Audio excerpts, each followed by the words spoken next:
Hi guys, Gothy here and welcome back to the channel. I've been gone for a month and sorry about that, but I guess just moving into this new home, setting up the studio, and life just got in the way. But we are officially back now, back with the weekly videos, and we're kicking that off in a really good way with a weekend with the Leica Q3.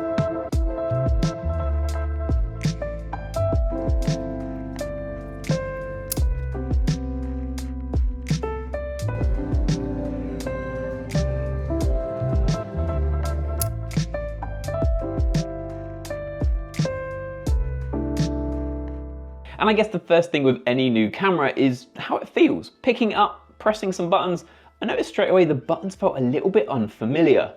Now, if you actually have a look at the button layout on the Q3, the Q2, and the Q1, all three are different. And because it's a Q camera, the button layout is also different to the M11, which means it just feels a little bit less intuitive switching from an M11 to a Q3, or even a Q2 to a Q3 than you might imagine. Now, I really quickly got used to it over the first sort of hour, but it did feel a little bit odd.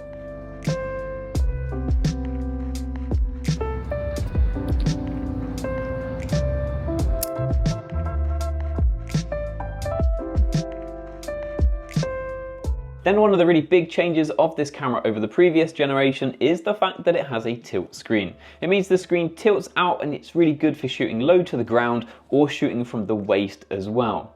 The bit that kind of surprised me was that it doesn't tilt in the portrait orientation. Like most tilt screens that I've used in the past, tilt and then also tilt the other way to help you with portraits. But that isn't the case with this camera. I wish it did have it, but I'm glad it has a tilt screen.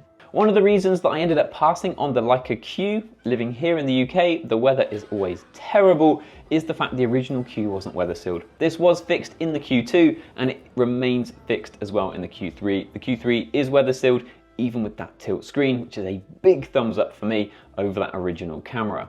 The camera also has a couple of extra custom buttons. I actually quite like having these buttons, especially on a camera like the Q that is autofocus. I feel like I have reason to use them. On the Leica M, I use the ones they've got and I don't really need more, but on a camera like the Q3, I can definitely make use of them. Over the weekend, I had a little bit of a play around, but didn't really settle on too much. Just one of those custom buttons for me is always going to be changing the megapixel modes, and that's one of the things I use on my M11 as well. And then finally, with the build and design of these Leica Q cameras is the fact that they're not really that small. If you put them next to just a normal mirrorless camera or even an M11, they do look pretty big and chunky. However, having said that, they are really quite lightweight. They are lighter than they look, whereas I always find like the M11 is far heavier than it looks. The Leica Q is lighter, so even though it's quite big, you don't really notice it over your shoulder all day because it is pretty lightweight.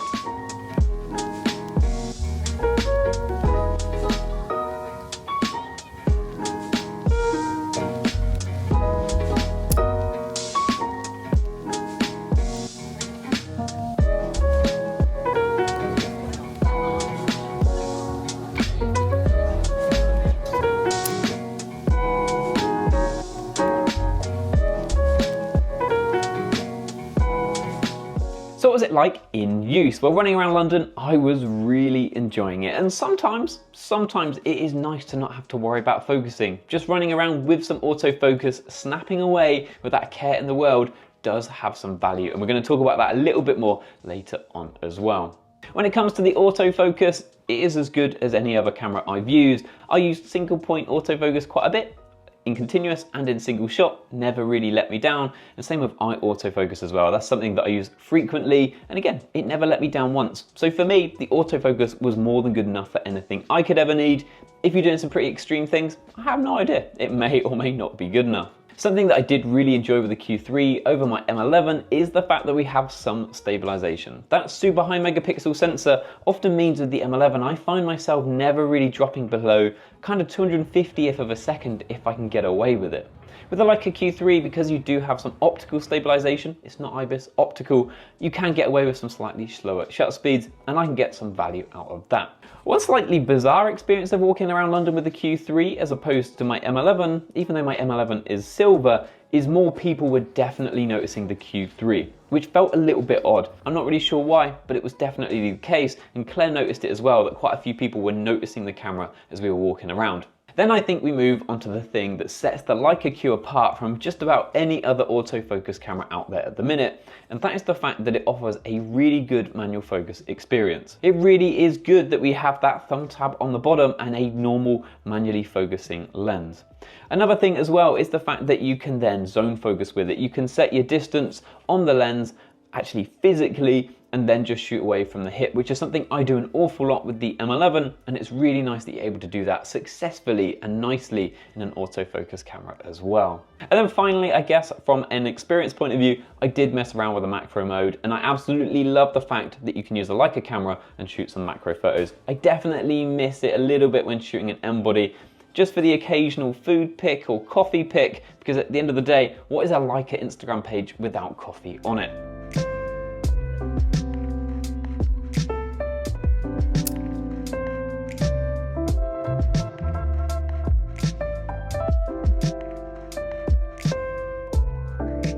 Next up, let's talk about the actual images and the outputs, because the camera just continues to shine here. At the end of the day, it has the same sensor as the M11, so you actually just have the same pros and cons when you get to the output. The con for me is the slight magenta tint to an awful lot of the files. You load them into Lightroom and they look slightly purple, which means you have to edit them. But beyond that, the files look absolutely incredible. I absolutely love editing Leica files, and I think there's probably some benefits for some people here. If you had an M11 and a Q3, the fact that you're using the same sensor and the images look very similar means you'd be able to get some really coherent photos, especially if you're switching between the two cameras, so some people might get some value there. For me, the Q3 files, yeah, they looked exactly like the M11 files. They look great, they work really well with my presets, and I absolutely love how they look.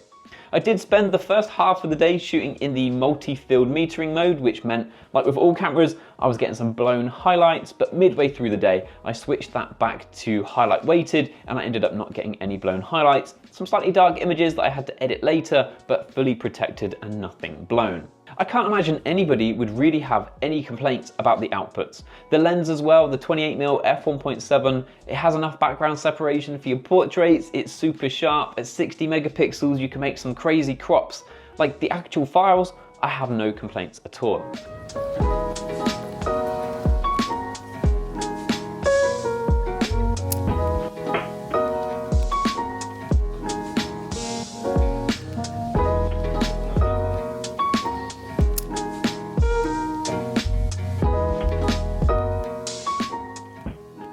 If you're wondering what all the little codes mean down at the bottom of my images, that links to my stackable preset collection. If you take this raw image, apply basic adjustments 1 and then tone curve 2, you get this final image. So all those little codes are just letting you know how I edited my photos with my preset pack, and if you want more information, you can find it down in the description. So then what is my actual thoughts about this camera? It is an amazing camera, but is it right for me? Now, I think some people hold the view that the Leica Q just doesn't make sense, it's missing the point, it's not an M camera. But for me, there is definitely this space in my requirement for a camera that isn't manual focus. Sometimes taking the M11, especially to casual and social events, it just feels a little bit wrong. I struggle to get out that photography mindset when I'm using my M11, and sometimes I just want a camera that is a little bit more casual for these casual settings, and the Leica Q3 would be absolutely incredible for it. But the problem is, it's just too good. It's too good and too expensive for me to call it casual. At the end of the day, a 60 megapixel file is not casual at all. And I think I would find myself using this Q3 on the 18 megapixel mode more often than not for this casual photography.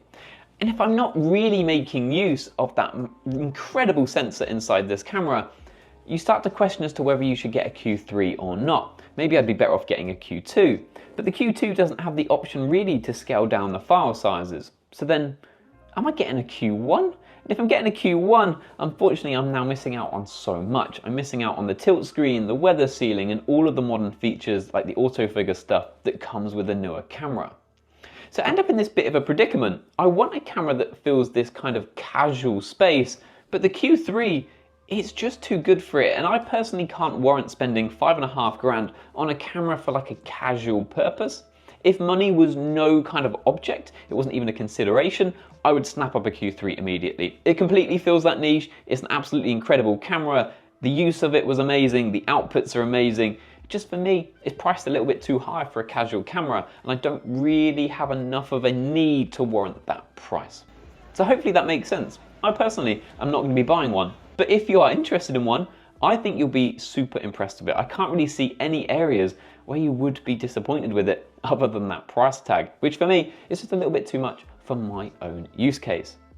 If you've enjoyed this video though guys, please do not forget to like and subscribe. There is plenty more content coming. I know I disappeared for a month, but we are officially back. I've just had another camera delivered this morning that I can't wait to show you. But yeah, hopefully, I'll see you guys in the next one. Thank you for watching. Cheers.